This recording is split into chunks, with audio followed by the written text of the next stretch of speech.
푸동의 불빛은 밤하늘을 수놓은 인공 별자리처럼 창밖에서 속절없이 반짝였다. 마천루들이 뿜어내는 저 현란한 빛의 장막 너머 내 젊음은 어디로 흘러갔을까? 올해로 62. 공장에서 정년퇴직한 지도 벌써 몇 해가 지났다. 이젠 딸 샤오옌이 가끔 들러 안부를 묻는 것 외에는 적막하기 그지없는 일상이다. 샤오옌은 번듯한 금융 전문가가 되어 바쁘게 살아가니 그것만으로도 내 고생은 헛되지 않았다 위안 삼는다. 하지만 가끔, 아주 가끔씩 저 화려한 야경을 멍하니 바라볼 때면 마음 한구석에 묻어둔 이름 하나가 희미한 통증처럼 되살아나곤 했다. 리웨이. 내 20살의 전부였고 40년 세월 동안 애써 외면해온 이름. 우리는 1980년대 초 개혁개방의 물결이 막 상하이의 낡은 골목, 롱탕까지 스며들기 시작하던 무렵에 만났다. 나는 미술대학에서 화가를 꿈꾸던 가난한 학생이었고 그는 같은 과에서 누구보다 빛나는 재능을 가진 청년이었다. 그의 붓끝에서 피어나는 세상은 언제나 내가 꿈꾸던 자유와 닮아 있었다. 우리는 좁고 정겨운 롱탕을 함께 거닐고 황푸강장변에 앉아 미래를 그렸다. 하지만 현실은 녹록지 않았다. 집안 형편 때문에 나는 결국 붓을 꺾고 방직 공장에 취직해야 했다. 웨이는 그런 나를 안타까워했지만 그의 눈빛 속에는 더 넓은 세상을 향한 열망이 가득했다. 메이린, 파리에 가서 진짜 그림을 배우고 싶어. 꼭 성공해서 돌아올게. 그때까지만 기다려줘.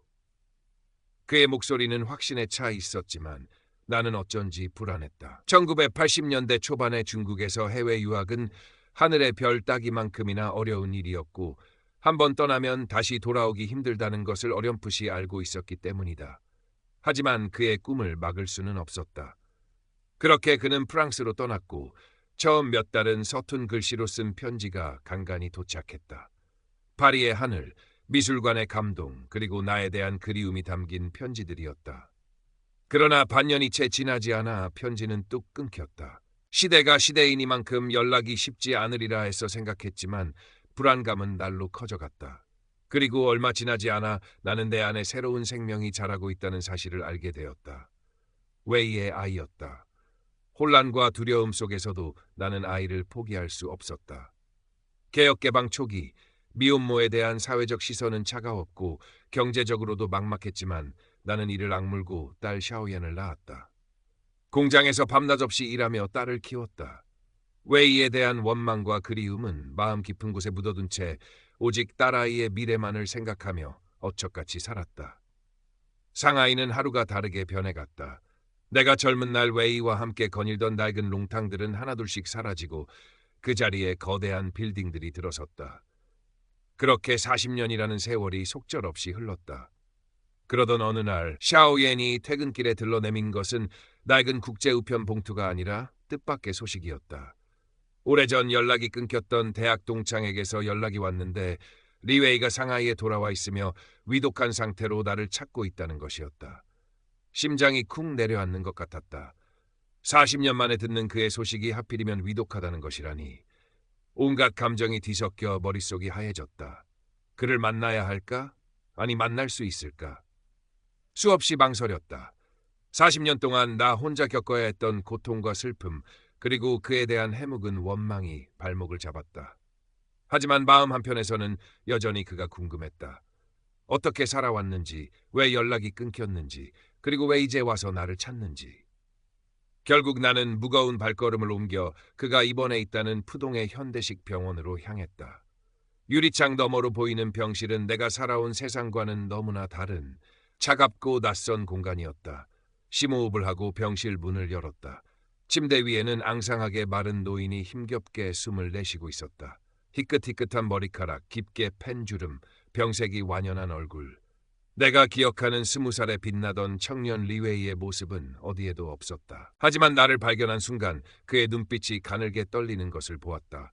그 눈빛 속에 아주 희미하게 40년 전에 그가 남아 있었다. 메이린, 맞구나. 메이린. 신 목소리가 힘겹게 흘러나왔다. 나는 아무 말도 할 수 없었다. 목구멍까지 차오른 뜨거운 무언가를 삼키며 그저 그의 앙상한 손을 내려다볼 뿐이었다. 40년 만의 재회는 이렇게 시작되었다. 침묵 속에서 시간은 더디게 흘렀다. 무슨 말부터 꺼내야 할지 몰랐다.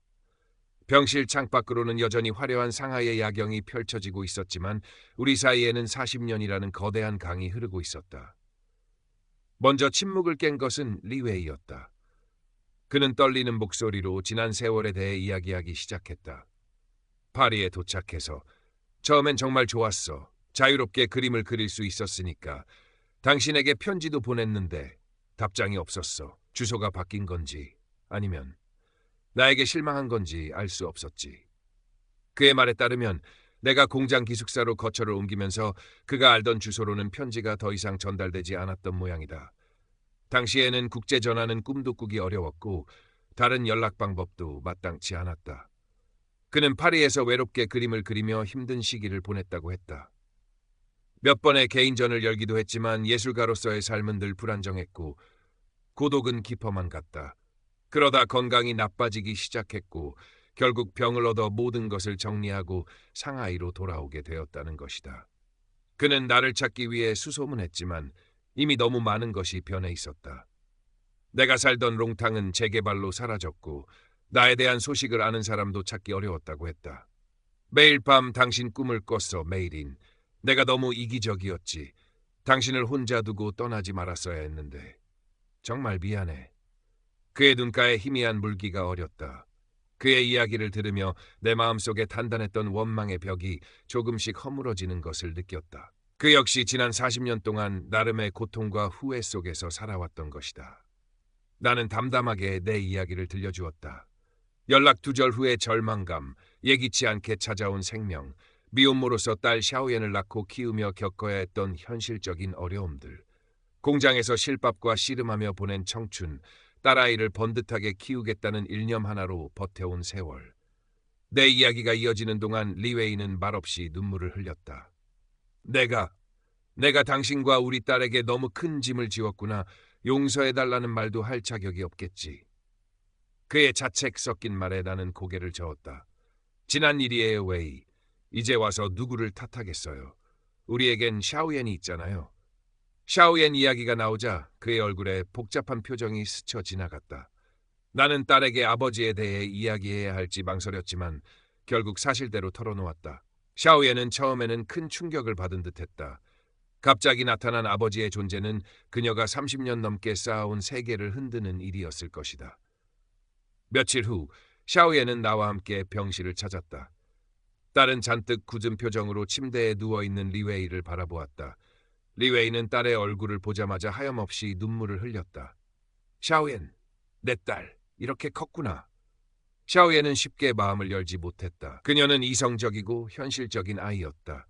40년 동안 어머니를 홀로 고생시킨 아버지에 대한 원망과 연민, 그리고 낯선 존재에 대한 호기심이 뒤섞인 눈빛으로 그를 대했다. 왜 이제야 나타나셨어요? 엄마가 얼마나 힘드셨는지 아세요? 딸의 날카로운 질문에 리웨이는 고개를 숙였다. 그는 아무런 변명도 하지 않았다. 그저 미안하다는 말만 되풀이할 뿐이었다. 그 후로 샤오옌은 퇴근 후 종종 병실에 들렀다. 처음에는 어색한 침묵이 흘렀지만 시간이 지나면서 조금씩 대화를 나누기 시작했다. 샤오옌은 자신의 일과 삶에 대해 이야기했고 리웨이는 힘겹지만 딸의 이야기에 귀를 기울였다. 때로는 리웨이가 젊은 시절 파리에서의 경험이나 그림에 대한 이야기를 들려주기도 했다. 샤오옌은 아버지의 이야기를 들으며 조금씩 그를 이해하기 시작하는 듯했다. 리웨이의 상태는 날이 갈수록 나빠졌지만 그는 오히려 평온을 찾아가는 듯 보였다. 나와 샤오옌이 곁에 있다는 사실만으로도 큰 위안을 얻는 것 같았다. 어느 날 그는 기력이 조금 회복된 틈을 타 우리에게 부탁했다. 젊은 시절 우리가 함께 거닐었던 롱탕 골목에 가보고 싶다고. 하지만 우리가 찾아간 그곳에는 더 이상 옛 모습이 남아있지 않았다.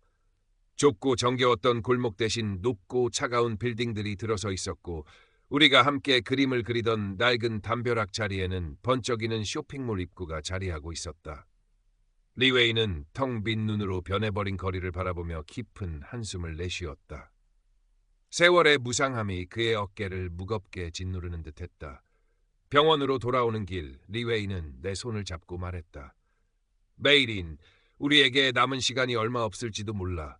그래도 당신에게 마지막으로 내 진심을 전하고 싶어. 정식으로 결혼식을 올릴 수는 없겠지만 우리 둘만의 약속이라도 하고 싶어. 괜찮을까? 그의 갑작스러운 제안에 나는 당황했지만 이내 고개를 끄덕였다. 40년 전, 그가 파리로 떠나기 전 어렴풋이 꿈꿨던 미래가 이런 모습은 아니었지만 지금 이 순간 그의 진심은 충분히 느껴졌다. 어쩌면 이것이 우리가 잃어버린 시간을 되돌릴 수는 없어도 서로의 상처를 보듬고 마지막을 함께 준비하는 방식일지도 모른다고 생각했다. 다음 날 우리는 병실에서 조촐한 우리만의 결혼식을 준비했다. 샤오옌이 작은 꽃다발을 구해왔고 나는 웨이의 손을 잡고 침대 곁에 앉았다. 창밖으로는 여전히 상하이의 불빛이 빛나고 있었지만 병실 안의 공기는 경건하고 애틋했다. 리웨이는 떨리는 손으로 내 손가락에 작은 반지를 끼워주었다. 그가 파리에서부터 간직해왔다는 투박하지만 진심이 담긴 반지였다. 메이린, 40년 동안 당신 얼굴 한번 다시 보는 게 소원이었어. 너무 늦게 돌아와서 미안해. 남은 시간만이라도 당신 곁에 있게 해줘서 고마워. 그의 눈에서 뜨거운 눈물이 흘러내렸다. 내 눈에서도 눈물이 멈추지 않았다. 우리는 서로의 주름진 손을 잡고 40년의 오해와 원망을 녹여내며 용서와 사랑을 확인했다. 샤오예는 옆에서 조용히 눈물을 훔치며 우리를 지켜보고 있었다. 결혼 축하해, 엄마. 그리고 아빠. 딸의 담담하지만 복잡한 표정 속에서 나는 작은 위안을 얻었다. 40년 만에 우리는 비로소 온전한 가족이 된 것 같았다. 그 순간만큼은 세상의 모든 슬픔이 잠시 잊히는 듯했다. 하지만 행복은 너무나 짧았다. 바로 그날 저녁 리웨이의 상태가 갑자기 나빠졌다. 급히 달려온 의사는 침통한 표정으로 우리에게 말했다. 그에게 남은 시간이 정말 얼마 없다고, 길어야 몇 주를 넘기기 힘들 것이라고 했다. 청천벽력 같은 소식이었다. 이제 막 40년의 벽을 허물고 서로에게 다가서기 시작했는데 이렇게 빨리 또다시 이별을 준비해야 한다니. 짧은 재회의 기쁨 뒤에 찾아온 임박한 이별의 그림자는 너무나 짙고 무거웠다. 리웨이는 오히려 담담하게 현실을 받아들이는 듯했다. 그는 내 손을 잡고 힘겹게 미소를 지었다. 괜찮아, 메이린. 당신과 샤오옌을 다시 만난 것만으로도 나는 충분히 행복해. 이제 여한이 없어. 그의 말에 나는 차마 아무 대답도 하지 못하고 고개를 떨구었다. 우리에게 주어진 마지막 시간은 그렇게 시작되었다. 나는 샤오옌과 교대로 리웨이의 곁을 지켰다. 병실은 슬픔으로 가득 찼지만 우리는 애써 웃으며 평범한 이야기를 나누려 노력했다. 리웨이는 힘겹게 숨을 몰아쉬면서도 샤오옌에게 어릴 적 이야기를 해달라고 졸랐고 샤오옌은 꾹꾹 눌러왔던 감정을 조금씩 풀어내며 아버지에게 자신의 삶을 들려주었다. 나는 웨이의 이마를 짚어주며 젊은 시절 우리가 함께 듣던 오래된 노래를 나지막이 불러주었다. 그는 희미하게 미소 지으며 내 노래를 따라 부르려 했었다. 하루는 리웨이가 자신의 낡은 스케치북을 가져다 달라고 부탁했다. 그 안에는 스스로 그린 젊은 시절 나의 모습이 가득했다. 풋풋하고 생기 넘치던 20살의 첫 메이린. 그는 스케치북을 넘기며 말했다. 파리에서도 당신을 잊은 적이 없어. 이 그림들을 보며 당신을 그리워했지. 스케치북 마지막 장에는 나에게 보내지 못한 편지들이 끼워져 있었다. 주소를 몰라 붙이지 못한 편지, 차마 부끄러워 붙이지 못한 편지들. 그 속에는 그의 변치 않았던 사랑과 후회, 그리고 나에 대한 절절한 그리움이 고스란히 담겨 있었다. 나는 편지를 읽으며 오열했다. 40년의 세월이 야속했지만 그의 진심을 확인한 것만으로도 마음 한구석이 녹아내리는 듯했다. 시간은 속절없이 흘러 마침내 마지막 순간이 다가왔다. 리웨이의 숨소리는 점점 희미해졌고 그의 눈빛은 초점을 잃어가고 있었다. 그는 힘겹게 내 손과 샤오옌의 손을 번갈아 잡았다. 메이린, 샤오옌, 미안해. 그리고 사랑. 그것이 그의 마지막 말이었다. 그는 희미한 미소를 남긴 채 조용히 눈을 감았다. 창밖의 화려한 불빛과는 대조적으로 병실 안에는 깊은 슬픔과 정적이 내려앉았다. 40년의 기다림 끝에 찾아온 재회는 불과 몇 달 만에 영원한 이별로 막을 내렸다.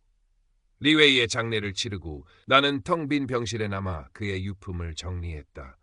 낡은 스케치북과 보내지 못한 편지들, 그리고 그가 마지막 순간까지 끼고 있던 작은 반지.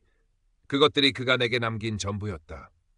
짐을 챙겨 병원을 나서는데 문득 상하이 박물관에서 우연히 그의 초기 작품을 봤던 기억이 떠올랐다. 젊은 시절 열정 넘치던 화가 리웨이. 그의 꿈은 결국 다른 방식으로 이루어졌지만 그 과정에서 너무 많은 것을 잃어야 했다. 집으로 돌아와 창가에 섰다. 푸동의 야경은 여전히 눈부시게 빛나고 있었다. 40년 전 내가 리웨이와 함께 꿈꾸었던 미래는 이런 모습이 아니었다.